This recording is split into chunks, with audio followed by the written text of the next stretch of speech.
Hello everyone. First of all, thank you for choosing Uttam's Academy online classes and Turning Point Coaching Center offline coaching. మరి మనం idioms and ప్రేజెస్లో భాగంగా మనం ఇక్కడ practice test number చూడబోతున్నాం. ఇక్కడ కూడా మనకు మొత్తం 40 క్వశ్చన్స్ ఉంటాయి. 40 క్వశ్చన్స్ కూడా చాలా అత్యద్భుతంగా ఉంటాయి. క్వశ్చన్ ఉంటుంది, ఒక సెంటెన్స్ ఇస్తారు. ఆ సెంటెన్స్లో ఒక వర్డ్ను అంటే ఒక ఫ్రేజ్ను లేక ఒక ఇడియంను బోల్డ్ చేసిబడి ఉంటుంది. ఆ బోల్డ్ దానికి మీనింగ్ ఏమై ఉంటుందో కింద ఇచ్చినటువంటి ఆప్షన్స్ నుంచి మనం కనుక్కోగలగాల. మరి ఇది మనకి చాలా చాలా యూస్ఫుల్. మరి స్టార్ట్ చేద్దాం మిత్రమా. The failure of crops in successive years put the farmer in a tight corner. చూడండి, ఫస్ట్ అండర్స్టాండ్ చేసుకోండి. The failure of the crops in successive years అంటే కంటిన్యూగా వరుసగా యొక్క క్రాప్స్ పంట అనేది ఏమవుతుంది, ఫెయిల్యూర్ అవుతూ ఉంది. Put the farmer in a tight corner. అందువల్ల ఫార్మర్ ఏం చేస్తున్నాడు, ఫార్మర్కి ఏమైంది, ఇన్ ఎ టైట్ కార్నర్ అంటున్నాడు. మరి గమనించండి, మరి వరుసగా ఈ యొక్క క్రాప్స్ అనేది ఫెయిల్యూర్ అవుతూ వస్తూ ఉంటే రైతు ఎట్లా ఉంటాడు ఒకసారి మీరు ఇమాజిన్ చేసుకోండి. సో అక్కడి నుంచి మనకు ఆన్సర్ వస్తుందన్నమాట. ఇన్ ఏ క్లోజ్డ్ రూమా, ఇన్ ఏ స్మాల్ ఫీల్డా, in a difficult situation, in a meadow. So meadow అంటే ఏమండి, మెడో అంటే పచ్చిక బయళ్ళు అంటాం. మరి మనకి ఇప్పటికే మీకు అర్థమైపోయి ఉంటుంది. The failure of crops in successive years put the farmer in a tight corner. So వరుస సంవత్సరాల్లో ఇక క్రాప్స్ ఫెయిల్యూర్ కావడం వల్ల రైతు అనేవాడు ఏమవుతాడు, చాలా ఇబ్బందులు పడతాడు, అవునా కదా. సో కాబట్టి చూస్తే ఇక్కడ if you are in the tight corner, okay, if you are in the tight corner or in a tight spot. Tight corner అన్నా లేదా టైట్ స్పాట్ అన్నా, you are in a difficult situation, మీరు చాలా ఆపదలను ఎదుర్కొంటున్నారని మీనింగ్ అనమాట. చూస్తే in a close room కాదు, ఇన్ ఏ స్మాల్ ఫీల్డ్ కాదు, ఇన్ ఏ మెడో కాదు, in a difficult situation, in a difficult situation. Now come to question number 2. The effort to trace the culprit నిందితుడు was a wild goose చేస్. The effort to trace the culprit అంటే కల్ప్రిట్ను ఎదుగుతున్న try చేస్తూ ఉన్నారు. But was a wild goose చేస్. So ఆ యొక్క trace చేయాలి అంటే పట్టుకోవాలి అనేసి, ఇక కల్ప్రిట్ను పట్టుకోవాలనేసి చాలా ఎఫర్ట్స్ పెట్టారు. కానీ అవన్నీ కూడా నిరుపయోగం కావడం జరిగింది. అంటే ఎవరితో దొరకలేదు, అంటే మనం పెట్టిన ఎఫర్ట్స్ అన్నీ కూడా వేస్ట్ అయినాయి అని మీరు చెప్పడం జరుగుతుంది. సో వైల్డ్ గూస్ చేజ్ అంటే ఏమి? సో వైల్డ్ అని తెలిసి మనకు వైల్డ్ అనిమల్స్ అంటూ ఉంటాం, వన్య ప్రాణులు. సో వైల్డ్ అంటే ఇక్కడ వన్యం లేదా అడవి అన్నమాట. గూస్ అంటే బాతు లాంటిది. అయితే దాని మీనింగ్ ఏమంటే వైల్డ్ గూస్ చేజ్ అంటే a foolish or a and hopeless search. A foolish and hopeless search అంటే మనం దాన్ని సెర్చ్ చేస్తున్నామంటే అది మనకు నిరుపయోగమైనటువంటిది, ఎటువంటి ప్రయోజనము లేదు అని చెప్తాం. Okay, a foolish or hopeless search for something unattainable, అది మనకు దొరకదు. మనం ఎంత ప్రయత్నించినా కూడా అది మనకు దొరకదు. దాన్ని ఏమంటామంటే మనం వైల్డ్ గూస్ చేజ్ అంటాం. అంటే ఉనికిలో లేని లేదా పొందలేని దానికోసం శోధిస్తే. ఓకే, మరి ఇక్కడ చూస్తే a fruitful hunting, a futile search, ideal seeking, genuine efforts. So genuine effort అయితే కాదు, పాజిటివ్గా ఉంది ఇక్కడ. ఏ ఫ్రూట్ఫుల్, ఇది కూడా పాజిటివే. ఫ్రూట్ఫుల్ అంటే ఫలవంతమైనటువంటి హంటింగ్. సో ఫలవంతం అవుతుందంటే ఇక్కడ కాదు. సో ఇక్కడ వైల్డ్ గూస్ చేయమంటే మన మీనింగ్, ఇక కల్ప్రిట్ను నిందితుని పట్టుకోవడానికి ఎన్ని ఎఫర్ట్స్ పెట్టినా కూడా వాడు తప్పించుకుపోతూనే ఉన్నాడు, అంటే మన ప్రయత్నం అనేది వేస్ట్ అవుతూ ఉంది అని దాన్ని చెప్పడం జరుగుతుంది. కాబట్టి ఫ్యూటైల్ సెర్చ్. ఫ్యూటైల్ అంటే ఏమంటే నిరుపయోగమైనటువంటి search. Okay, so futile means పనికిరాని. ఫ్రూట్ఫుల్ అంటే ఏమంటే ఫలవంతమైనటువంటి అని అర్థం. సో నిందితుని పట్టుకోవాలనేసి ఎన్ని ప్రయత్నాలు ఎన్ని ఎఫర్ట్స్ ఇచ్చినా కూడా ఆ యొక్క ఎఫర్ట్స్ అన్నీ కూడా వేస్ట్ అయినాయి, నిరుపయోగమైనాయి, వ్యర్థమైనాయి అని చెప్పడం జరుగుతుంది. Third one, the story does not hold water. The story meaning చూడండి, డస్ నాట్ హోల్డ్ వాటర్. స్టోరీలో ఓకే, ద స్టోరీ అంటే ఒక బుక్ రాశారు అంటే ఒక స్టోరీ చెప్తున్నారు, does not hold a water. So వాటర్ను హోల్డ్ చేయలేకపోతూ ఉంది. సో మీకు తెలిసిపోయింది అక్కడే. సో వాటర్ హోల్డ్ చేయలేకపోతుంది అర్థం ఏమి, దాంట్లో పస లేదు, అటు ఏదో ఒక నెగిటివ్ అనేది ఉందన్నమాట. Does not deserve appreciation, does not fulfil the requirements, cannot be believed, cannot be valued. Cannot be valued అంటారు. ఓకే చూడండి madam, the story does not hold water. Okay, so does not hold water అంటే ఏమంటే describes an argument.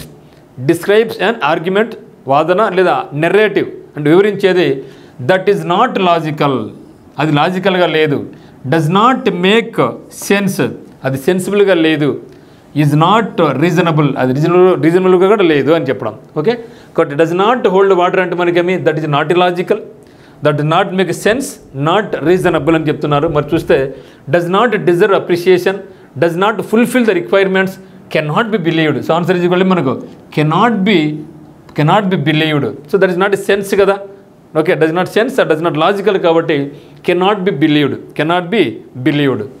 Now come to question number 4. Raju could not pay the bill. So Raju bill pay చేయలేదు. So he asked the owner to put it on the cuff. Okay, so on the cuff means, okay, on the cuff means Raju could not pay the bill, Raju bill pay చేయలేకపోతున్నాడు. So he asked the owner, so అతను ఆ owner అడుగుతున్నాడు, he asked the owner to put it on the cuff. So మనం ఏదైనా అంగడికి వెళ్తాం, ఏదైనా హోటల్కి వెళ్తాం, మరి తెలిసిన వాళ్ళే కావచ్చు, వేరే వాళ్ళే కావచ్చు, మన దగ్గర బిల్లు చేయడానికి డబ్బులు లేవు. అప్పుడు ఏం చేస్తాం, మనం పారిపోతామా? ఏం చెప్తాం, డబ్బులు మర్చిపోయిచ్చాను, డబ్బులు ఈరోజు లేదు, రేపు ఇస్తాలే, అప్పులో రాసుకో, ఖాతాగా రాసుకో అని చెప్పడం జరుగుతుంది, అవునా కదా. సో ఇప్పుడు నా దగ్గర బిల్లు లేదు కాబట్టి దీన్ని ఖాతాలో రాసుకో అని చెప్తాం. ఓకే, కాబట్టి with a promise of future payment. So నేను ఫ్యూచర్కి డబ్బులు చెల్లిస్తాను ఆన్ క్రెడిట్. ఓకే, అప్పుగా రాసుకోండి అని చెప్పడం. సో కఫ్ అంటే ఏమంటే ఈ చేతి ఉంది కదండి, ఇది చేయింది కదా, లాస్ట్లో మనకు ఒక బటన్ ఉంటుంది, దిస్ ఈజ్ కాల్డ్ కఫ్. లేకుంటే ప్యాంట్ ఉంది, ప్యాంట్ కింద మనకు ఒక ఫోల్డింగ్ ఉంటుంది మళ్ళీ ప్యాంటుకు, that is called cuff. Okay, so cuff అంటే ఏమంటే చొక్కా చేతి చివరి భాగం లేదా ప్యాంట్ కాలి చివరి భాగంలో మడత ఉండే ప్రదేశం, చేతికైనా కావచ్చు, కాలి ప్యాంటుకైనా కావచ్చు, మడత ఉండే ప్రదేశాన్ని ఏమంటామంటే మనం కఫ్ అంటాం. With a promise of the future payment అంటే నేను తిరిగి నీకు పే చేస్తాను, అప్పు రాసుకోండి అని చెప్పడం అనమాట. కాబట్టి మనకు ఆన్సర్ ఏమవుతుందో, on credit, against is credit card, in his bank account, in his friend's account. So what the meaning of this one, on credit. So అప్పుగా రాసుకోండి అని చెప్పడం అనమాట. His statement is out and out a lie. His statement is out and out a lie. So what is the meaning of out and out a lie. So out and out ఇదని ఈ statement అంటే అతను చెప్పినటువంటి మాట is out and out a లై. మరి what is meaning out and out. So out and out అంటే ఏమంటే కంప్లీట్ ఆర్ ఇన్ ఎవరీ వే, పూర్తిగా, ఎవరీ వే అని అర్థం. దట్ మీన్స్ సినానిమ్ ఏమిటి దానికి, అబ్సల్యూట్లీ అని అర్థం. పూర్తిగా, అబ్సల్యూట్లీ మెజారిటీ అంటే పూర్తి మెజారిటీ కదా. మరి హీజ్ స్టేట్మెంట్ వాడు చెప్పింది out and out a lie అంటున్నాడు. సో టోటల్లీనా, సింప్లీనా, స్లైట్లీనా, మియర్లీనా. So answer is equal to totally. అంటే అది చెప్పిన స్టేట్మెంట్ మొత్తంగా out and out. So out and out అదేమంటే అబద్ధం, అది అబద్ధం. సో కాబట్టి అవుట్ అండ్ అవుట్ అంటే టోటల్గా, హీజ్ స్టేట్మెంట్ ఈజ్ టోటల్లీ ఏ లై, టోటల్లీ లై. అతను చెప్పిన మాట పూర్తిగా అబద్ధం అని చెప్పడంలో మనం ఉపయోగిస్తాం అనమాట. Then question number 6. The luxury car that they bought turned out to be a white elephant అంటున్నాడు. అంటే వాళ్ళు ఒక వైట్ కార్ పర్చేజ్ చేశారు, వారు ఒక లగ్జరీ కార్ పర్చేజ్ చేశారు, but turned out to be a white elephant, కానీ అది ఒక వైట్ ఎలిఫెంట్ లాగా మారిపోయింది అంటున్నాడు. మీరు గమనించండి, ఎప్పుడైనా సరే కారు ఫస్ట్ కొనడానికి చాలా బాగుంటుంది, కానీ తర్వాత మెయింటెనెన్స్ ఎక్కువ వస్తూ ఉంటుంది. దట్టు ఒక లగ్జరీ కార్ అనుకోండి, దానికి పార్ట్స్ ఎక్కువనే, ఏది చెడిపోయినా కూడా వేలుగా లక్షలు కూడా ఉంటుంది. ఇనిషియల్గా బాగున్నప్పటికీ తర్వాత ఏమవుతుంది, అది దాన్ని మెయింటైన్ చేయాలంటే, దాన్ని భరించాలంటే చాలా కష్టతరమైనటువంటిది కారును భరాయించడం అనేది. జనరల్గా వైట్ ఎలిఫెంట్ అంటే ఏమంటే, ఇక వైట్ ఎలిఫెంట్ లక్షణం ఏమంటే ఎలిఫెంట్ తెల్లగా ఉంటుంది, కానీ జనరల్గా ఎలిఫెంట్ అనేది మనకు చాలా ఉపయోగం. ఏదైనా సరే పెద్ద బరువులు మోయడానికి బాగా ఉపయోగపడుతుంది, బాగా డబ్బులు సంపాదిస్తుంది. కానీ వైట్ ఎలిఫెంట్ అనేది బాగా తింటుంది కానీ పని చేయదు. ఏనుగైతే బాగా తిని పడుకొని నిద్రపోతూ పని చేయదో దాన్ని మనం వైట్ ఎలిఫెంట్ అంటాం. అంటే దాన్ని సాగడమే దండగా, అంతే కదా.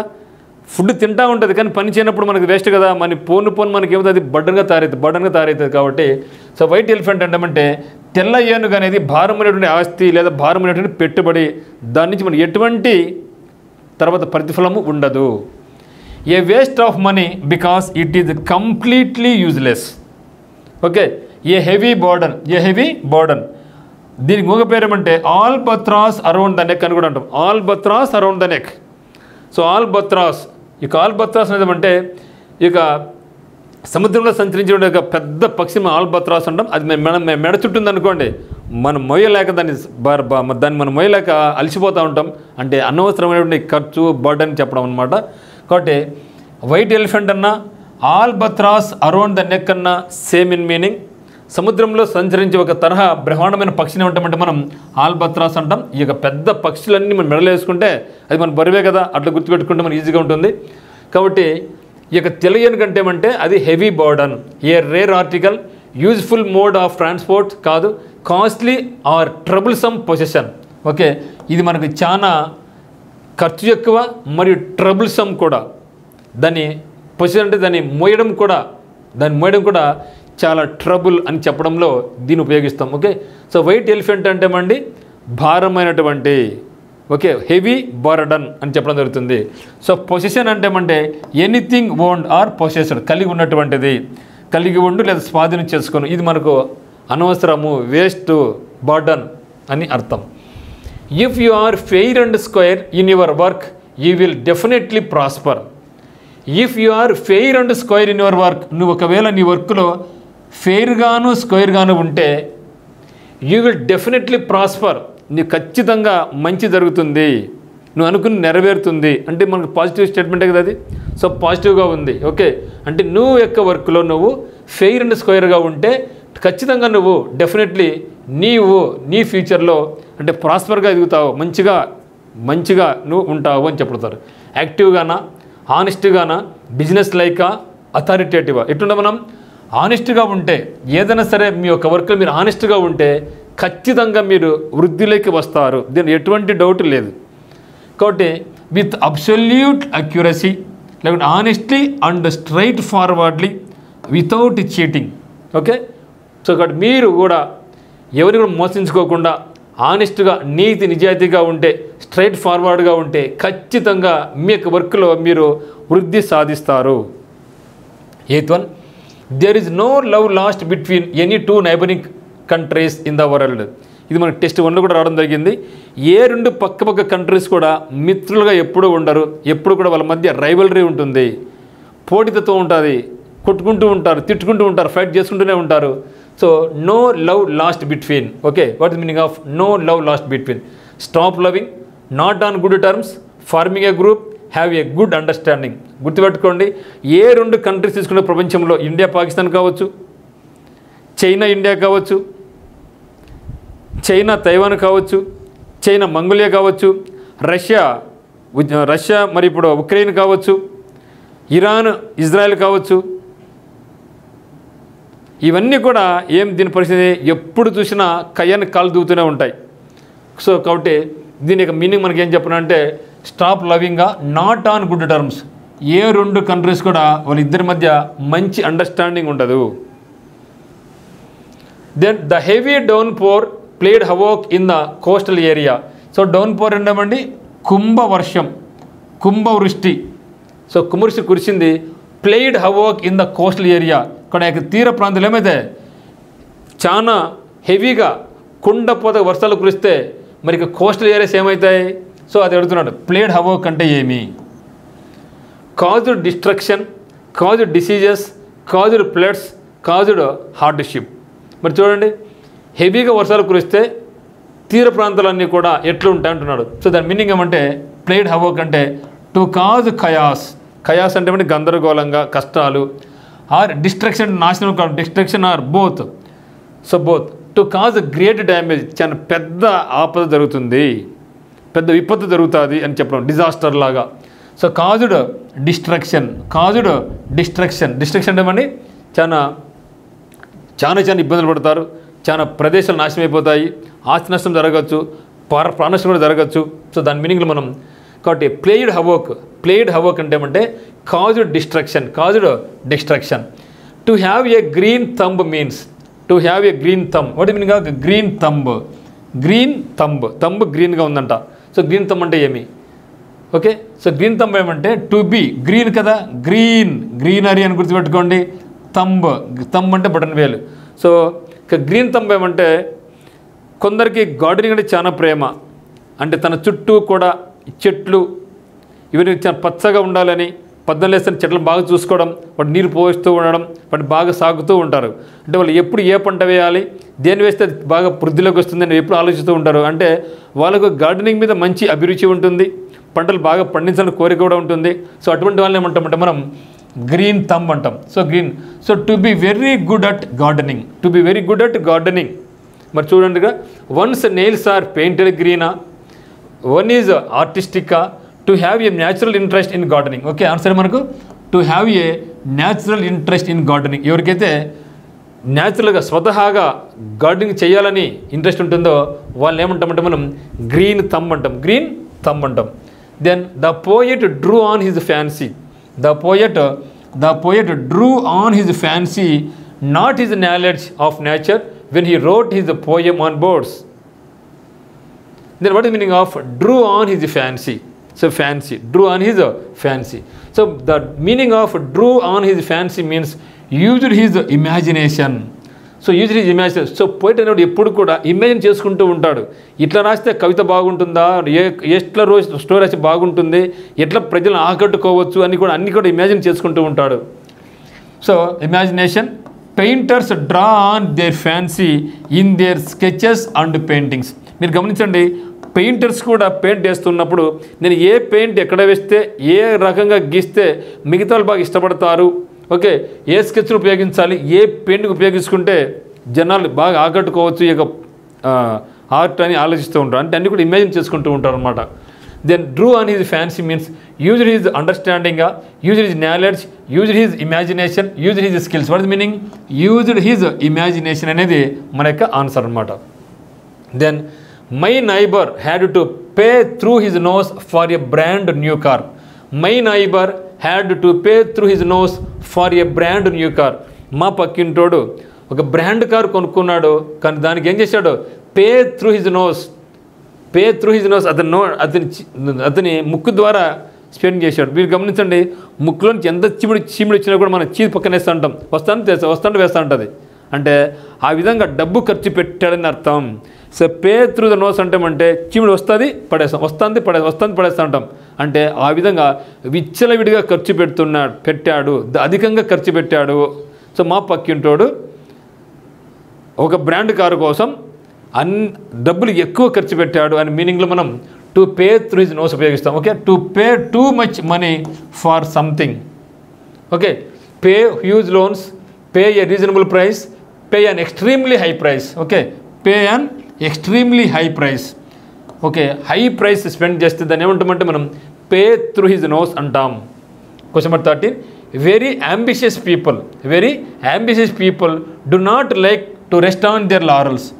To rest on their laurels. Then what is meaning of to rest on their laurels?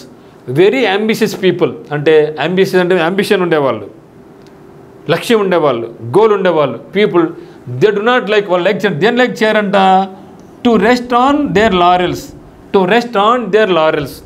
మీరు గమనించండి, ఎప్పుడైనా సరే ఒక కోరిక ఉండేవాడు, ఒక లక్ష్యం ఉండేవాడు ఎప్పుడు కూడా గోల్స్ కొరకు కష్టపడుతూనే ఉంటాడు.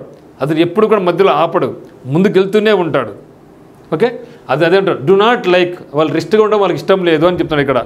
So then what is meaning of to rest on their laurels అంటున్నారు. Okay, so to be satisfied with your achievements. Okay, అంటే వాళ్ళ అచీవ్మెంట్స్ వాళ్ళు ఎప్పుడు కూడా వాళ్ళు పోతూనే ఉంటారు. And not make an effort to do anything else. Okay, so complacent అనమాట. Okay, what is mean complacent? Com అంటే సెల్ఫ్, ప్లాక్ అంటే మీ సాటిస్ఫైడ్, అంటే self satisfaction is called complacent. Okay, so to be unhappy, to be motivated, to be impatient, to be complacent. What is the meaning? To be complacent. Okay, వాళ్ళు ఎప్పుడు కూడా satisfy car, ముందుకు వెళ్తూనే ఉంటారు అనమాట వాళ్ళు. Okay, the very ambitious people. If he phones again, వాడు తిరిగి నాకు ఫోన్ చేస్తే I am going to give him a piece of my mind. I am going to give, నేను మనకి ఏమి ఇవ్వబోతున్నాను? Give him a piece of my mind, నా మెదడులో కొంత భాగం తీసిస్తా. వాడు మళ్ళీ నాకు ఫోన్ చేస్తే వాడు నాకు మళ్ళీ ఫోన్ చేస్తే అంటుంటాం వాడు ఊరికి ఫోన్ చేసి విసిస్తున్నాడు అనుకోండి, రేపు నాకు మళ్ళీ ఫోన్ చేసినాం అనుకో నా కొడుకుని తాడిస్తానంటాం మనం. సో ఆ మీనింగ్లో మనం దీన్ని ఉపయోగిస్తాం అన్నమాట. Okay, if he phones again I am going to give him a piece of mind. 3 వాడు నాకు మళ్ళీ ఫోన్ చేస్తే వానికి ఉంటుంది నా సామీరంగా నా మైండ్లో ఒక పీస్ తీసి వానికి ఇచ్చా. ఓకే, అంటే ఏమంటే టు స్పీక్ యాంగ్రీలీ, అంతే కదా. ఇంకొకసారి ఫోన్ చేసినాం అనుకో నీ తాడు తీస్తాను అయ్యాలంటాం. So angrily, okay, to speak angrily to someone about something they have done wrong. Okay, కాబట్టి to be a nice to him, to take revenge on him, to reprimand him, to support him. Answer ఏమంటే to reprimand. ఒకటి మీరు reprimand తిట్టడం. So reprimand means మందలించు, admonish, child, rebuke, ఇవి దీనికి meanings. కాబట్టి మనకు ఆన్సర్ ఏమంటే to give him a piece of mind. నా మైండ్కి ఇస్తానంటే కోపంతో అంటున్నాడు, అంటే బెదిరిస్తున్నాడు, అరుస్తున్నాడు, మందలిస్తున్నాడు అని అర్థం. To reprimand. Then the party high command wanted to stave off an open battle. The party high command, అది బీజేపీ కావచ్చు, కాంగ్రెస్ కావచ్చు, పార్టీ హై కమాండ్ ఆదేశిస్తూ ఉంది ఏమని, wanted to stave off an open battle. So కింద స్థానాలు ఇప్పుడు ఫైట్ చేస్తూ ఉంటారు, ఇంకా అది డ్యామేజ్ అవుతా ఉంది. ఇంకా అప్పుడు హై కమాండ్ ఏం చేస్తుంది, ఇంకా వార్నింగ్ ఇస్తుంది, నోరు మూసుకొని స్టాప్ చేసేయండి, ఇంకా ఇంతటితో ఆగిపోండి, ఇంక ఎక్కువ వద్దు, ఇప్పటికే ఫుల్ డ్యామేజ్ అయిపోయింది అంటూ ఉంటాం.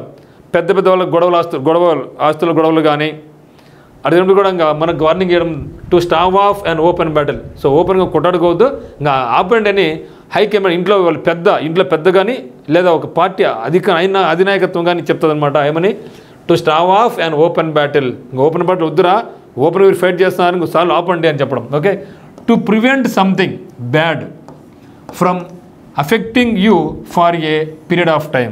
సో ఇప్పటికీ ఫుల్ డ్యామేజ్ చేసిన మీరు మన పార్టీని, మన ఇంటి ప్రతిష్టను ఇంకా అయింది అయిపోయింది, ఇంకా చాలా ఆపండి రా అని చెప్పడం అనమాట. Okay, stave off means avert, avoid, debar, deflect, fend off, head off, obviate, ward off, ఇవన్నీ కూడా మీనింగ్స్ అనమాట. మరి స్టావ్ అంటే ఏమంటే, స్టావ్ మీన్స్ స్ట్రాంగ్ స్టిక్. ఇది చాలా స్ట్రాంగ్ స్టిక్ ఉంటుంది, కొట్టడానికి ఉపయోగిస్తాం, కొట్టడానికి ఫైట్ చేయడానికి ఉపయోగిస్తాం అనమాట.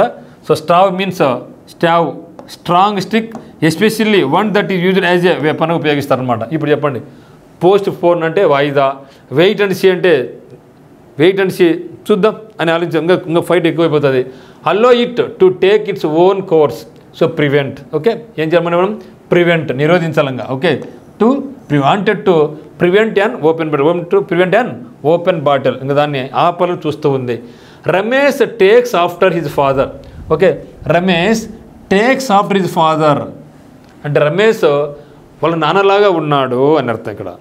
ఓకే, టేక్స్ ఆఫ్టర్ అంటే ఏమంటే అలాగా, రిసెంబుల్ అని అర్థం. Okay, to B similar to an older member. ఆ ఇంట్లో నుండి పెద్ద వాళ్ళ నాన్నలాగా, అమ్మలాగా, నాన్నలాగా, తాతలాగా, అబ్బలాగా, జేజలాగా, ఆ విధంగా. Of your family. So to be similar to an older member of your family in అపియరెన్స్లో కావచ్చు, క్యారెక్టర్లో కావచ్చు, ఒకే మాదిరిగా ఉంటే దాన్ని ఏమంటామంటే మనం టేక్స్ ఆఫ్టర్ అంటాం, అంటే రిసెంబుల్. ఇమిటేట్ అంటే ఏమి, అనుకరించడం. ఫాలోస్ అంటే ఫాలో కావడం. ఒబేస్ అంటే ఆర్డర్ అని చెప్తుందని ఫాలో కావడం. రిసెంబుల్స్ అంటే అదే మాదిరి ఉండడం.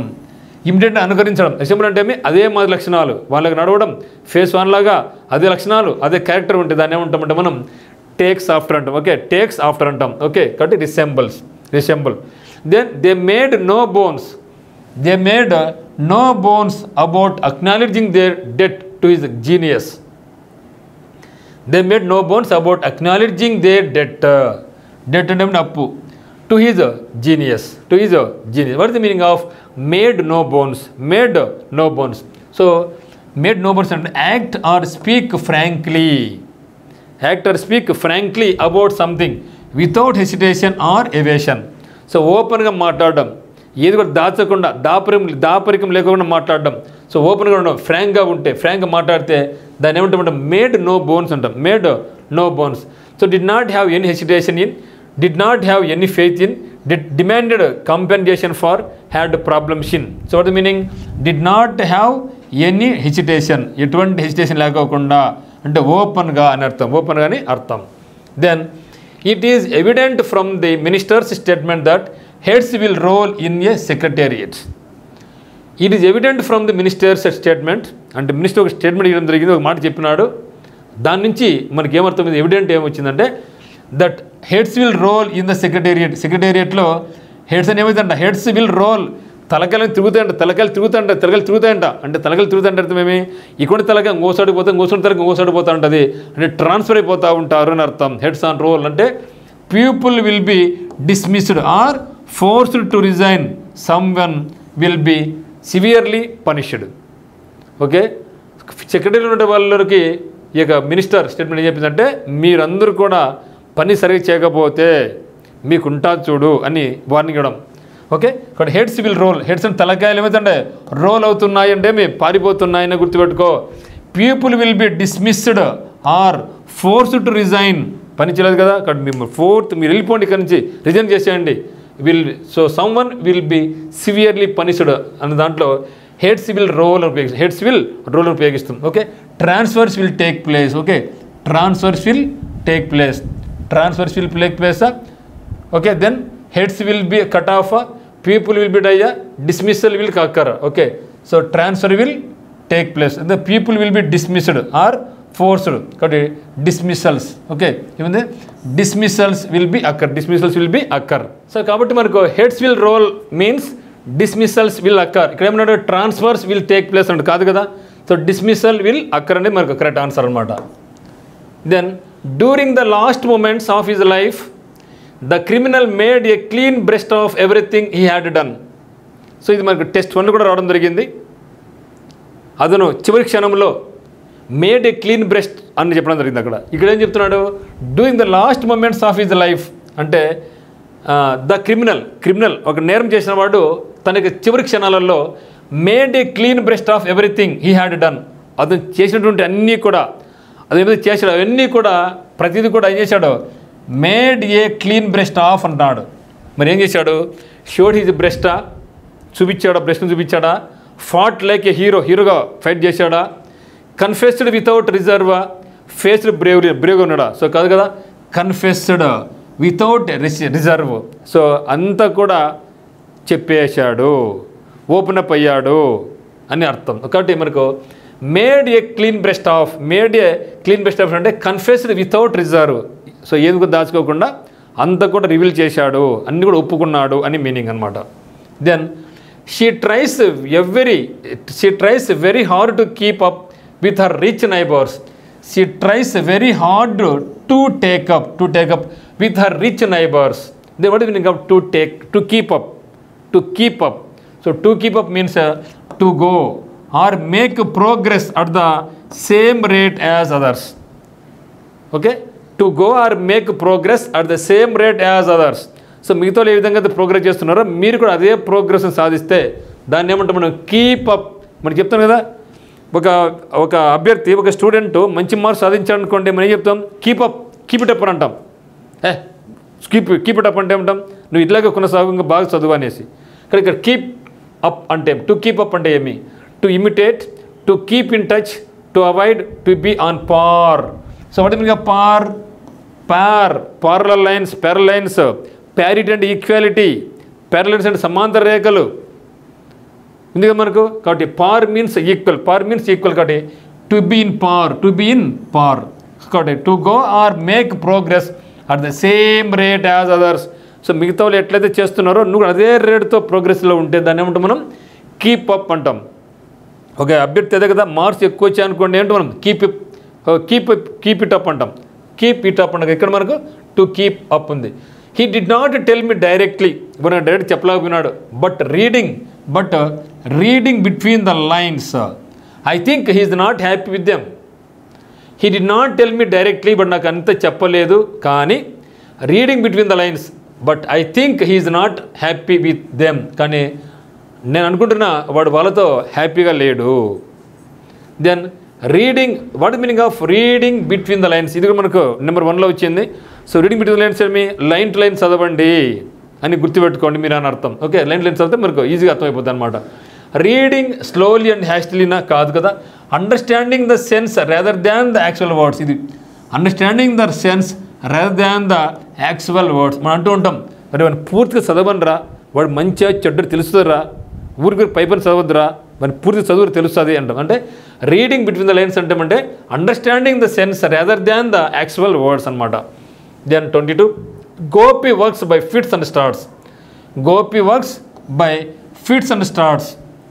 ఇది కూడా మనకు వచ్చిందండి. ఫిట్స్ అంటే ఆగడం, స్టార్ట్ అంటే మూవ్ కావడం, ఆగుతా పోతా. ఓకే, కన్సిస్టెంట్లీనా, ది మీనింగ్ ఏమంటే ఆఫ్ అండ్ ఆన్ అని అనమాట. Okay, off and on means by fits and starts. ఇర్రెగ్యులర్లీనా, ఇన్ హై స్పిరిట్సా, ఎంతజియాస్టికల్లీనా. మీరు గమనించండి, ఎంతజియాస్టికల్ అంటే మీ ఉత్సాహంగా కాదు, కన్సిస్టెంట్ అంటే మీ నిలకడగా కాదు, హై స్పిరిట్స్ అంటే హై కాదు, మన ఆన్సర్ ఏమి ఇర్రెగ్యులర్లీ. సో రెగ్యులర్లీ కాదు, ఇర్రెగ్యులర్లీ, ఆగుతాడు పోతాడు, ఆగుతాడు పోతాడు, ఇర్రెగ్యులర్గా ఉంది అని అర్థం. Then I cannot put up with your misconduct any longer. I cannot put up with, ఇది మనకి put up with your misconduct any longer. అయ్యా నీ మిస్కాండక్ట్ను నేను ఏమాత్రము సహించలేను, భరించలేను అని చెప్పడం అనమాట. ఎక్స్క్యూజ్ క్షమించడం, రిఫ్యూజ్ నో అని చెప్పడం, యాక్సెప్ట్ ఒప్పుకోవడం, టోలరేట్. సో టోలరేట్ అంటే మనకు మీనింగ్ భరించడం, tolerate. Okay, tolerate endure. Okay, endure అనమాట. Then I did not mind what he was saying. I did not mind what he was saying. He was only talking through his hat. Talking through his hat. వాడు టోపీ ద్వారా మాట్లాడుతాడంట. Talking through his hat. ఎక్కడి నుంచి మాట్లాడాలి? నోట్ల నుంచి మాట్లాడాలి. ఎక్కడి నుంచి మాట్లాడుతున్నాడు? టోపీ నుంచి మాట్లాడుతున్నాడు. ఓకే, మరి what is meaning of talking through his hat అంటే టాకింగ్ నాన్ సెన్స్ అని అర్థం. టాకింగ్ నాన్ సెన్స్, వాడు ఊరికి ఏదో మాట్లాడుతున్నాడు, అర్థం పడుతున్నాడు మాట్లాడుతాడు. To talk about something without understanding what you are talking about. కాబట్టి టాకింగ్ నాన్ సెన్స్. ఓకే, ఇక్కడ మనకు సాన్స్ ఏమంటే మనకు talking nonsense, talking nonsense. Then he is so furious that he would go through fire and water. ఏం చెప్తున్నాడు ఇక్కడ? Go through fire and water to revenge himself on his foe. So foe అంటే ఎవరు అంటే శత్రువు. ఫో అంటే ఎవరు? శత్రువు. కాబట్టి he is so furious that he would go through fire and water to revenge himself on his foe. శత్రువు మీద అతను పగ ప్రతీకారం తీర్చుకోవాలనుకుంటాడు అనమాట. మరి what the meaning of go through fire and water? Go through ఎంత పోవాలంట? ఫైర్తో పోవాలా, మళ్ళీ వాటర్ కూడా ఉండాలా. ఫైర్ ఉండాలా, వాటర్ ఉండాలి. ఎందుకు? ఎక్కువ అగ్గి వచ్చింది అనుకో, దాన్ని మళ్ళీ ఏం చేయాలి? మనం నీళ్ళు పోయాలా, మనమే మంట పెట్టాలి, మనమే నీళ్ళు పోయాలా అని గుర్తుపెట్టుకో. Okay, to face hardships. To face hardships. మరి అబ్స్టకల్స్ అంటే అడ్డంకులు, challenges in order to achieve once goals. నువ్వు ఏదైనా సరే ఒక గోల్ అచీవ్ చేయాలంటే నీకు అనేకమైన కష్ట నష్టాలు వస్తాయి, దాన్ని సాధించాలి. నువ్వు ఐఏఎస్ కావాలనుకున్నావు, ఎంత ఈజీగా రాదు. నువ్వు బ్యాంక్ జాబ్ కావాలనుకున్నావు, అంత ఈజీగా రాదు. ఫస్ట్ అనేకమైన అడ్డంకులు వస్తాయి, ఆ తర్వాత వాటిని నువ్వు ఓవర్కమ్ చేయాలి. That is meaning of go through fire. Okay, fire అంటే అనేకమైన అడ్డంకులు వస్తాయి. ఆ యొక్క ఫైర్ని ఆపాలంటే నీకేం కావాలి? వాటర్ కావాలి, చల్లాలి. అనేకమైన అడ్డంకులు వస్తాయి, కానీ నువ్వు కష్టపడి దాన్ని సాధించాలి అని మీనింగ్లో ఉపయోగిస్తాను అనమాట. So example, he had to go through fire and water before he become a doctor. అతను డాక్టర్ కావడానికి ముందు దశలో అనేకమైన ఆటుపోట్లు ఎదుర్కొన్నాడు. ఓకే, కాబట్టి approach everybody's for help, avail himself of opportunity, use any conveyable method, undergo any risk. So ఎటువంటి ఆపద వచ్చినా కూడా దానికి మనం సిద్ధంగా ఉండాలి అని చెప్పేదాన్ని go through fire and water అంటాం. ఓకే, గో త్రూ ఫైర్ అనేది అడ్డంకులు వచ్చాయి, అధిగమించాలంటే దాని మళ్ళీ వాటర్ పోయాలా అని గుర్తుపెట్టుకుంటే దాన్ని గుర్తుపెట్టుకోవచ్చు మనం. ద వాచ్ డాగ్స్ అంటే కాపలా కుక్కలు కదా. Watch dogs were asleep when the bulls ran rights.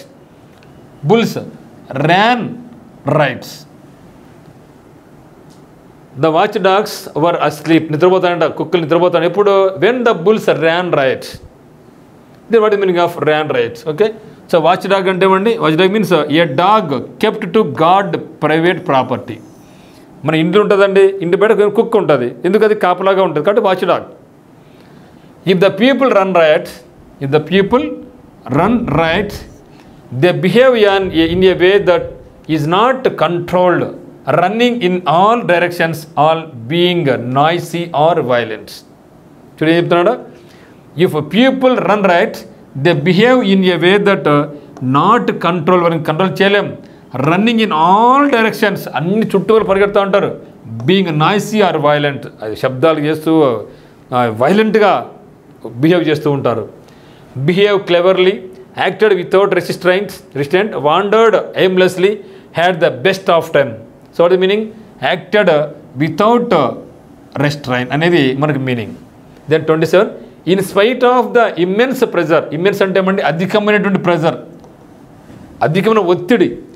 In spite of the immense pressure exerted by the militants, the government had decided not give in. చూడ, in spite of the immense pressure exerted by the militants అంటే ఈ యొక్క militants అనేకమైన pressure government పెడుతున్నారు. అయినా కూడా the government decided not to give in. అయినా కూడా గవర్నమెంట్ ఏమనుకుంది? వాళ్ళకు లొంగద్దు అని డిసైడ్ అయిపోయింది. అంతే కదా. మిలిటెంట్స్కి ఏదైనా సరే ఒక డబ్బు కావాలన్నా లేదా ఒక గవర్నమెంట్ బెండ్ చేయాలనుకుంటే ముఖ్యమైన వ్యక్తులను ఏం చేస్తారు? వాళ్ళు విమానం హైజాక్ చేస్తారు, వాళ్ళు మనుషులు కిడ్నాప్ చేస్తారు. అప్పుడు ఏమవుతుంది? గవర్నమెంట్ మీద అనేక ప్రెజర్ వస్తుంది, వాళ్ళు వదలాలనిపిస్తుంది. అటువంటి ప్రెజర్ ఇచ్చినప్పుడు కూడా కొన్నిసార్లు గవర్నమెంట్ ఏం చేస్తుంది? స్టబ్బన్గా ఉంటుంది, కొన్నిసార్లు లొంగిపోవచ్చు కూడా. ఇక్కడ మీనింగ్ ఏమంటే బట్ అంటాడు. కానీ ద గవర్నమెంట్ డిసైడెడ్ నాట్, కానీ గివ్ ఇన్ అంటాడు. Accede, yield, oblige, confirm. Then what meaning of give in means? Okay, give means to admit that you have been defeated by somebody or something. So give in అంటే ఏమంటే ఒప్పుకోవడం, ఓడిపోతున్నాను, లొంగిపోతాను ఒప్పుకోవడం అనమాట. యాక్సీడా, ఈల్డా, అబ్లైజా, కన్ఫర్మా. So what is the meaning of give in? So give in. Okay, accede first మనకి యాక్సీడ్ మీన్స్ యాక్సీడ్ ఒప్పుకొనింది. కానీ ఎందుకు అదంటే ఇక్కడ బట్ ద గవర్నమెంట్ డిసైడెడ్ నా. ఓకే, ఇన్ స్పైట్ ఆఫ్ అంటే దాని బదులుగా. సో అయినా కూడా అంటే అది పాజిటివ్గా లేదని అర్థం. కానీ ఇది పాజిటివ్ వర్డ్ కాదు, ఇది మనకు ఆన్సర్ కాదు. అబ్లైజ్ కన్ఫర్మ్ కాదు. Okay, then yield. ఓకే, ఎందుకు ఈల్డ్ అంటే యాక్సిడెంట్ ఏమండి? ఒప్పుకోవడం. ఓకే, సమ్మతించలేదు. అనేకమైన ప్రెజర్ ఒత్తిడి తెచ్చినప్పటికీ గవర్నమెంట్ లొంగలేదు అని దాన్ని మనం చెప్పాలి. ఓకే, ఈల్డ్ అంటే దిగుబడి, పంటలు అయితే దిగుబడి అంటాం, దాన్ని మీద సమర్పించడం, లొంగిపోవడం లేదా పశ్చాత్తాపడడం. కానీ గవర్నమెంట్ అయితే మాత్రం లొంగిపోలేదు. ప్రెజర్ అనేకమైన ఒత్తిడి తెచ్చినప్పటికీ, ఒత్తిడి వచ్చినప్పటికీ కూడా గవర్నమెంట్ అనేది ఈ యొక్క మిలిటెంట్స్ ఎంత తెచ్చినా కూడా గవర్నమెంట్ అయితే లొంగలేదు అని చెప్పడంలో కాబట్టి ఈల్డ్ అనేది. సో ఎగ్జర్టెడ్ అంటే apply or bring to bear force or influence or quality అనమాట. Then the young and the old sat cheek by jowl in the large audience. The young and old sat, young వాళ్ళు old వాళ్ళు కూర్చోన్నారు. ఎక్కడ కూర్చున్నారు? The young and the old, young people old people కూర్చొని ఎక్కడ కూర్చున్నారు? చీక్ by జావల్. చీక్ అంటే ఏమండి? దవడ. జావల్ అంటే ఏమండి? ఓకే, చీక్ అంటే బుగ్గలు, దవడలు, చెంపలు. జావల్ అంటే చీక్ అంటే బుగ్గ, చెంప, జావల్ అంటే దవడ. ఓకే, చీక్ అంటే బుగ్గలు, చెంపలు, జావల్ అంటే దవడలు. మీరు ఎక్కడుంటాయి రెండు? చీక్ అంటే జావల్ అంటే దగ్గరలో ఉంటాయి కదా, రెండు కలిసే ఉంటాయి కదా, పక్కపక్కన ఉంటాయి కదా. కాబట్టి వెరీ క్లోజ్ అని అర్థం. యంగ్ పీపుల్, ఓల్డ్ పీపుల్ ఒకే చోట దగ్గరగా కూర్చొని ఉన్నారు. Very near, very far, irritated, tongue tied. So ఎక్కడున్న వాళ్ళు చాలా దగ్గర కూర్చున్నారు. సార్ వెరీ నియర్ దగ్గర కూర్చొని ఉన్నారు. We wanted to keep the gift as a surprise for mother, but my sister gave the game away. We wanted to keep the gift as a surprise for mother. So మా మదర్కు ఒక గిఫ్ట్ని surprise ఇవ్వాలని మేము అందరం మేము కోరుకున్నాం. But my sister, కానీ మా sister ఏం చేసింది?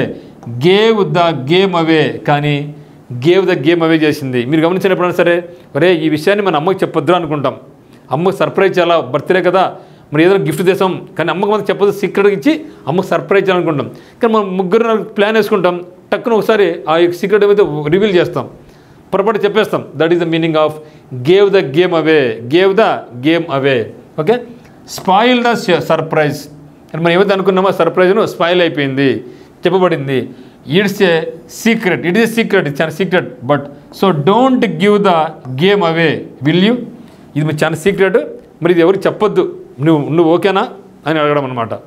కాబట్టి last the game, gave out the secret. Okay, gave out the secret. So ఆ సీక్రెట్ను రివీల్ చేయడం జరిగింది. కాబట్టి gave the game away means gave out the secret. Now come to 30th. I don't think the law will interfere with us as we are just trying to turn an honest penny. Honest penny. I don't think the law will interfere. Law అనేది ఇక్కడ interfere అవుతుందని అనుకోవడంలా with us as we are just trying to turn an honest penny. Penny అంటే ఏమనుకున్నాం, డబ్బులు అని గుర్తుపెట్టుకోండి. Honest, నిజాయితీగా. Okay, దీని to earn money for honest and hard work. Okay, penny అంటే డబ్బులు, ఎట్లా ఆనెస్ట్గా. సో ఆనెస్ట్గా డబ్బులు సంపాదించడం. Okay, to earn money for honest hard work. So honest గాను హార్డ్ వర్క్ గాను డబ్బులు సంపాదించడం అనమాట. ఓకే, సో ఇక్కడ చూస్తే make a legitimate living, make a good living, have dealings with white money, become more honest. చూడండి ఇక్కడ ట్రయింగ్, ఇక్కడ మనకి ఏముంది, ఇక్కడ ద లా అన్నాడు. ఓకే, ద లా అన్నాడు ఇక్కడ మనకు make a legitimate living. So legitimate అంటే ఏమంటే being in accordance with law. So law ప్రకారంగా కాబట్టి మనం లెజిటిమేట్ తీసుకోవడం జరుగుతుంది, legitimate. Then 31, he expects his subordinates to be always at his beck and call. At beck and call అంటే ఏమి, he expects his subordinates. So అంటే ఏంటంటే ఇక్కడ ఈయన బాస్ అని అర్థం. ఇక్కడ హీ అంటే ఏమి, బాస్. ఎందుకంటే సబార్డినేట్స్ వచ్చినారు కాబట్టి ఎప్పుడు కూడా తను బాస్ అనేవాడు. Boss expects his subordinates to be always at his beck and call. The what meaning of beck and call. So beck and call, at రెస్టా, అట్ వర్కా, అట్ హిజ్ డిస్పోజలా, అట్ దేర్ డెస్క్సా. ఒకసారి మీనింగ్ చూద్దాం ఒకసారి. So బెక్కు call వద్ద ఉండడం అంటే మీరు వారి ఆదేశాలను పాటించడానికి సిద్ధంగా ఉన్నారని అర్థం. అంటే ఈ యొక్క బాస్ అనేవాడు సబార్డినేట్స్ ఏం చెప్పినా కూడా అది పాటించడానికి సిద్ధంగా ఉన్నాడు.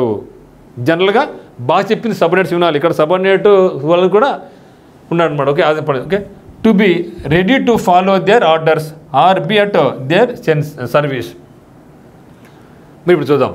Okay, beck and call. Okay, beck అంటే జనరల్గా బెక్ అంటే బెకాన్ అంటే సైగ చేయడం.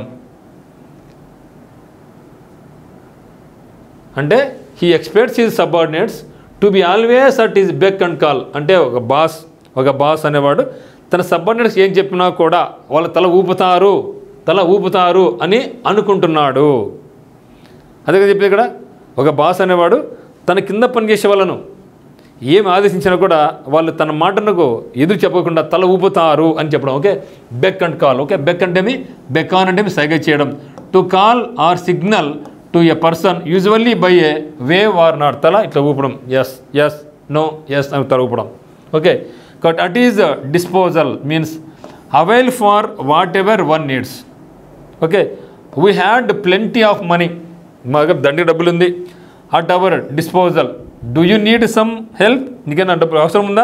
I am at your disposal. నువ్వు ఓకే చెప్పు, ఓకేనా అని చెప్పడం. ఓకే, కాబట్టి ఎవరైనా ఉపయోగించుకోవడానికి సిద్ధంగా ఉంది, ఒకరికి ఏది అవసరమో అది అందుబాటులో ఉంది, ఓకే అని చెప్పడం అనమాట. కాబట్టి at beck and call, at his beck and call. At his beck and call అంటే ఏమి? So at rest, at work, at his disposal. అదేం చెప్పినా కూడా వాళ్ళు సిద్ధంగా ఉన్నారు, రెడీ అని చెప్పడానికి. ఇన్ ద లాంగ్ రన్, ఏదైనా సరే బిజినెస్ నిలబడేది లాంగ్ రన్లో ఉంటుందబ్బా. జాబ్ కొట్టాలంటే టక్కున రాదబ్బా, లాంగ్ రన్లో సక్సెస్ అవుతావు నువ్వు ఖచ్చితంగా. నువ్వు బాగా కష్టపడినావు అనుకో, ఖచ్చితంగా లాంగ్ రన్లో నీకు లబ్ధి చేకూరుతుంది, నువ్వు డెఫినెట్గా ప్రతిఫలం పొందుతావు అని చెప్తాం. కాబట్టి in the long run means సుదీర్ఘ కాలంలో, చివరికి అని అర్థం. So permanently, universally, occasionally, ultimately. Okay, so what mean ultimately, what mean occasionally, సందర్భానుసారంగా అని అర్థం. ఆఫ్ అండ్ ఆన్ వచ్చింది కదా ఇంతకుముందు అనుకో, ఆఫ్ అండ్ ఆన్ అంటే అమ్మింటికి ఆఫ్ అండ్ ఆన్ వెళ్తూ ఉంటుంది, అంటే అకేషన్ సందర్భాన్ని బట్టి వెళ్తూ ఉంటుంది. కాబట్టి that is called occasion, off and on. That is called off and on. Okay, permanently కదా కాదు, universal. So ultimately. Okay, ultimately. In the long run means ultimately అంటే చివరకు, అంతే సుదీర్ఘకాలంలో చివరికి అర్థం. కాబట్టి ultimately. Then 33, if you are in the good books, you are in the good books, in bad books అంటాం. If you are in the good books of the boss, you are sure to rise quickly. నేను అంటూ అన్నమాట, మన పిల్లలు బాగా చదివాలి ఉంటారు అనుకోండి, you are in my good books అంట. You are in my good books అంటే నువ్వు నా గుడ్ బుక్లో ఉన్నాను కదా అర్థం. అక్కడ నా బుక్లో ఉన్నాను కదా అర్థం. సో ఒక వ్యక్తి ఒక స్టూడెంట్ క్లాస్లో మంచిగా సిన్సియర్గా బాగా చదువుతూ ఉంటే కష్టపడుతూ ఉంటే ఖచ్చితంగా అవన్నీ మనం గుర్తిస్తాం. So that meaning of good books అంటే అతని మీద మనకు మంచి అభిప్రాయం వస్తుంది, సదభిప్రాయం వస్తుంది. So that meaning of good books. Bad books అంటే అతని మీద నాకు బ్యాడ్ ఒపీనియన్ ఉంది. సో గుడ్ ఒపీనియన్ ఉంటే గుడ్ బుక్స్, బ్యాడ్ ఒపీనియన్ ఉంటే బ్యాడ్ బుక్స్ అంటాం అనమాట. కాబట్టి what is meaning of in the good books అంటే one is liked or treated nicely by someone అనమాట. ఒకటి work well for the boss, praise the boss, in favour with the boss. బాస్కి ఫేవర్గా ఉంటే you are sure to rise quickly, నువ్వు చాలా ఫాస్ట్గా పై స్థాయికి చేరుకుంటూ ఉంటావు. The population of our country is increasingly by leaps and bounds. The population of our country, మన దేశం యొక్క పాపులేషన్ ఎట్లా పెరుగుతుంది? లీప్స్ అండ్ బౌండ్స్ పెరుగుతూ ఉంది. నిన్న కూడా వచ్చి మనకు టెస్ట్ నెంబర్ 1లో. సో లీప్ అంటే పెద్ద అంగలు, బౌండ్స్ అంటే క్విక్గా అంటే చాలా వేగంగా, ఫాస్ట్గా అని అర్థం. వెరీ స్లోలీ కాదు, very quickly the right answer. Very quickly. Rapidly అని కూడా అంటాం. ఓకే, ర్యాపిడ్లీ అని కూడా అంటాం. Rapidly. Okay, then to weigh up the pros and cons. Okay, try చేయండి ఇక్కడ. To weigh up the pros and cons. To what meaning of to weigh up the pros and cons? ఏదైనా సరే మనం పని ప్రారంభించినప్పుడు దాంట్లో ఉండే కష్ట నష్టాలు, లాభ నష్టాలు తెలుసుకోవాలా. కష్ట సుఖాలు తెలుసుకోవాలి, లాభ నష్టాలు తెలుసుకోవాలా, లోతు ఎత్తు పల్లాలు కూడా తెలుసుకోవాలా. That is the meaning of pros and cons. ఎత్తు పల్లాలు, లాభ నష్టాలు, advantage, disadvantage, profits and loss ఇవన్నీ కూడా మనం తెలుసుకోవాలా. కాబట్టి that is meaning of pros and cons అంటే advantages and disadvantages. So measure the ingredients, observe etiquette, consider all facts, so postpone actions. Try చేయండి మిత్రమా. సో కన్సిడర్ ఆల్ ఫ్యాక్ట్స్, అన్నీ మనం లోటుపాట్లు అన్నీ కూడా మనం గమనించాలి. This is the meaning of pros and cons. Then my close friend got the sack from his first job recently. Test number 1లో కూడా మనకు రావడం జరిగింది. గాట్ ద శాక్ అంటే సంచి వచ్చిందని అర్థమేమే. మనం అంటూ ఉంటాం, మనం సరిగ్గా చదవలేదనుకోండి, బయట బేకారు తిరుగుతున్నాం అనుకోండి, అమ్మ నాన్న అంటారు, రే నీకు జోలే వస్తుందిరా, ఇటు తిరుగుతాను అనుకోండి, నీకు అడక తింటారు అంటారు. ఎప్పుడు అడక తింటాం? పని పాట లేకుంటే. అంటే ఒక జాబ్ నుంచి డిస్మిస్ చేసినప్పుడు అతను పని పాట ఉండదు కదా, అప్పుడు జోలు పట్టుకుని అడుక్కోవాలని అర్థం ఇక్కడ. కాబట్టి గాట్ ద శాక్ అంటే డిస్మిస్డ్, రిజైన్ చేసిన కాదు, ట్రాన్స్ఫర్డ్ కాదు, వాజ్ డిమోటెడ్ కాదు, was dismissed from. So service నుంచి అతన్ని డిస్మిస్ చేయడం. గాట్ ద శాక్ ఎట్లా గుర్తుపెట్టుకోవాలి మీరు? అడక తింటున్నారు అంటే అడక తినడానికి శాక్ అంటే సంచి, గోనె సంచి వచ్చిందంటే అడుక్కోవడానికి అని అర్థం. సో కాబట్టి వాజ్ డిస్మిస్డ్ ఫ్రమ్, డిస్మిస్ అయిపోయిన జాబ్ లేదు, అడక తినాలా అని అర్థం. అట్లా గుర్తుపెట్టుకోండి. The green I'd monster strikes A women the moment she Cs her husband talking to another pretty women. So ఒక వైఫ్ చూసింది, వాళ్ళ హస్బెండ్ ఎవరితో మాట్లాడుతున్నాడు, వేరే అందమైన ఉమెన్తో మాట్లాడుతున్నాడు. అది వాళ్ళ భార్య చూసింది. మీరు గమనించే మిత్రంగా. సో భార్య పక్కనే పెట్టుకొని మొగుడు వేరే అందమైన అమ్మాయిని చూసినాడు అనుకో, ఏమో గమ్ముంటుందా? అప్పుడు పొట్టి పడేసారు అట్లా, ఏందో చేస్తున్నావు అనేసి. అంటే ఆమెకు అప్పుడు జలసి అనమాట. నాకు అందంగా ఉంది, అది నువ్వు దాన్ని చూస్తున్నావా అని ఆమెకు ఏముంటుంది? జలసి వస్తుంది. ఎవరికైనా, ఏ లేడీకైనా సరే జలసి వస్తుంది. సో భార్య పక్కన ఉన్నప్పుడు వేరే ఆమెను చూసినప్పుడు ఖచ్చితంగా అసూయ కలుగుతుంది. యాంగర్, కోపం రాదు. ఎన్వి, అసూయ, హేట్రెడ్, జలసి. ఇక్కడ మనకు మీనింగ్ ఏమంటే జలసి. సో ఎన్వి కూడా మనకు జలసి అయినా కానీ జలసి అనేది మనకు సూటబుల్ వర్డ్ అనమాట ఇక్కడ. ఓకే, పచ్చని కళ్ళ రాక్షసుడు. ఓకే, మాన్స్టర్ అంటే గ్రీన్ ఐడ్ మాన్స్టర్ అంటే పచ్చని కళ్ళ రాక్షసుడు. జలసి అంటే అసూయ. సో ఎన్వి కూడా మనకు అసూయ అనమాట. కానీ ఇక్కడ సూటబుల్ వర్డ్ మనకి ఏమంటే జలసి కలుగుతుంది అనమాట. Okay, then to fight tooth and nail అంటే ఫైట్ చేస్తుంది. దేనితో ఫైట్ చేస్తున్నారు? టూత్ అంటే పండ్లతో మరియు నేలుతో, గోర్లతో ఫైట్ చేస్తున్నారు. మీరు ఎప్పుడైనా సరే గమనించండి, మన ఇంట్లో బ్రదర్కు సిస్టర్కు కానీ బ్రదర్స్ మధ్య కానీ ఫైట్ జరుగుతుంది. ఎప్పుడు ఫైట్ జరుగుతుంది అంటే ఒక రిమోట్ దగ్గర ఫైట్ జరుగుతుంది. రిమోట్ దగ్గర. ఎందుకంటే అది ఆ రిమోట్ నాకు కావాలని చెల్లి, రిమోట్ కావాలని తమ్ముడు లాంటి అన్నను ఫైట్ చేస్తారు. ఫస్ట్ ఈరు బరుక్కుంటారు, తర్వాత దూరంగా పోయి గ్లాసులు ఇసిరేసుకుంటారు, ప్లేట్ ఇసిరేసుకుంటారు, తర్వాత స్టోన్స్ ఇసిరేసుకుంటారు, కట్టెలు ఇసిరేసుకుంటారు, తర్వాత దగ్గరకు వస్తారు. వచ్చిన తర్వాత ఒకరికొకరు బరుక్కుంటారు, ఇంకా బరుకుతారు.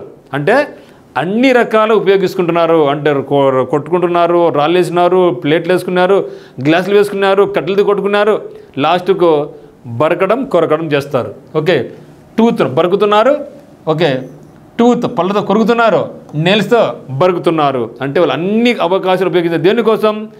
తను సాధించాలి, నాకు ఆ యొక్క ఏం కావాలి, నాకు టీవీ రిమోట్ కావాలి, దానికోసం ఇవన్నీ కూడా నేను చేస్తున్నాను. అన్ని రకాల అవకాశాలు పరిశీలిస్తున్నారు. To fight a losing battle, to oppose resolutely, to have physical fight, to lodge a formal protest. So ఇక్కడ మనకు సూటబుల్ చెప్పండి. To fight tooth and nail means, okay, to oppose resolutely, oppose చేయడం, ఇది నాకు కావాలా, ఇది నీకు కావాలా, ఇది నాకంటే నాకని ఒకరినొకరు అపోజ్ చేసుకుంటున్నారు అనమాట. Okay, to try very hard to get something you want, నీకు ఏదైతే కావాలనో దానికోసం సివియర్గా ఫైట్ చేయడం అనమాట. టు అపోజ్ రెజల్యూట్లీ మీన్స్ దృఢ నిశ్చయంతో, ఫిక్స్డ్, స్టాటిక్ అయిపోయినా, నాకు కావాల్సిందని నేను డిసైడ్ అయిపోయినా కాబట్టి నేను ఫైట్ చేస్తున్నా. కాబట్టి దీని మీనింగ్ ఏమంటే రిజల్యూట్లీ అని రావచ్చు, యూజ్ ఆల్ ఆపర్చునిటీస్ కూడా పెట్టుకుంటాను అనమాట. అది కూడా మనకు మీనింగ్ వస్తుంది. Then at one's wits ends, at one's wit end, ఇది కూడా ఇంపార్టెంట్ వర్డ్ అండి. So at one's wits end, okay, to understand thoroughly, to be puzzled, to be a stupid person, to behave irrationally, at one's wits end. Okay, ఆ meaning ఏమంటే to be worried, confused or annoyed, బాధపడ్డం, that you don't know what to do next ఏమి చేయాలో నాకు తెలియడం లేదు, నాకు పాలు పోవడం లేదు, నెక్స్ట్ ఏం చేయాలో నాకు అర్థం కావడంలే. అప్పుడు మనకి ఏమొస్తుంది? ఖచ్చితంగా మనకు అన్యాయం వస్తుంది, బాధ వేస్తుంది, ఏం చేయాలో సిచ్యువేషన్ మనకు అర్థం కాదు, మరి కంప్లీట్గా పజిల్లోకి వెళ్ళిపోతాం, కంప్లీట్గా మనకు అర్థం కాదు. So that is meaning of one's wit ends. Okay, worry అవుతాం, కన్ఫ్యూజ్ అవుతాం, అన్యాయం చెందుతాం. ఎప్పుడు? You don't know what to do next ఏం చేయాలా. సో కాబట్టి టు బి పజిల్డ్ అంటే ఏమి? కన్ఫ్యూజ్ కావడం. పజిల్డ్ మీన్స్ కన్ఫ్యూజ్, అంతే కదా. పజిల్స్ ఏం సాధించాలంటే ఆ పజిల్ని సాల్వ్ చేయాలంటే మనకి ఎంత టైం పడుతుంది, అంత కన్ఫ్యూజ్గా ఉంటుంది, నేర్చుకోవాలా. దాన్ని సాల్వ్ చేయాలంటే అంత ఎక్కువ టైం తీసుకుంటుంది. కాబట్టి puzzled means confused. Then the clerk turned a deaf ear to his officer's advice. The clerk turned a deaf ear to his officer's advice. Clerk అనేవాడు ఆఫీసర్కి అడ్వైజ్ ఏం చేశాడు? టర్న్డ్ ఏ డెఫ్ ఇయర్, తనకి చెవును నాకు వినపలేదు పో అని తిప్పేసుకున్నాడు. అంటే వాళ్ళ ఆఫీసర్ మాట్లాడుతున్నాడు, ఈడేమో ఇది తిప్పేసుకున్నాడు, తల తిప్పేసుకున్నాడు. అంటే చెవు నేను ఇన్ను పోరా అని పక్కన తిప్పేసుకున్నాడు. అంటే నీ మాట వినను పో, నీ మాట నేను వినను, పెడ చెవిని పెట్టేసాను. నేను చెప్తాం తెలుగులో ఏం చేయడం? పెడ చెవిన పెట్టు అంటాం. పెడ చెవిన పెట్టు అంటే తెలుగులో వినడం లేదు, నేను వినను అని చెప్పడం అనమాట. Dispute. Okay, to ignore someone when they complain or ask for something, refuse to listen. అంతే కదా. ఆఫీసర్ బాస్ మాట్లాడుతూ ఉంటే ఈడు తలకి తిప్పేసుకుంటే అర్థమేమి? నేను పని చెప్పడం కదా, పెడ చెవిని పెట్టనే కదా, రిఫ్యూజ్ చేయడమే కదా, ఒప్పుకోకపోవడమే కదా. కాబట్టి disputed, paid attention to, disregarded, acknowledged gratefully. Okay, so disregarded ఏమంటే పట్టించుకోలేదు, నిర్లక్ష్యం. That meaning of disregarded means పట్టించుకోలేదు అని అర్థం, నిర్లక్ష్యం వహించాడని అర్థం. సో ఇది మిత్రమా. సో మనకు టెస్ట్ 2లో ఉన్నటువంటి 40 ఇడియమ్స్ అండ్ ఫ్రేజెస్, ఇవన్నీ కూడా చాలా ఇంపార్టెంట్, మనకు ప్రతి ఎగ్జామ్లో ఉపయోగపడతాయి. దీన్ని మరొకసారి రివిజన్ చేసుకుంటే మీకు చాలా యూస్ఫుల్గా ఉంటుంది. So once again thank you for choosing Uttam's academy online classes.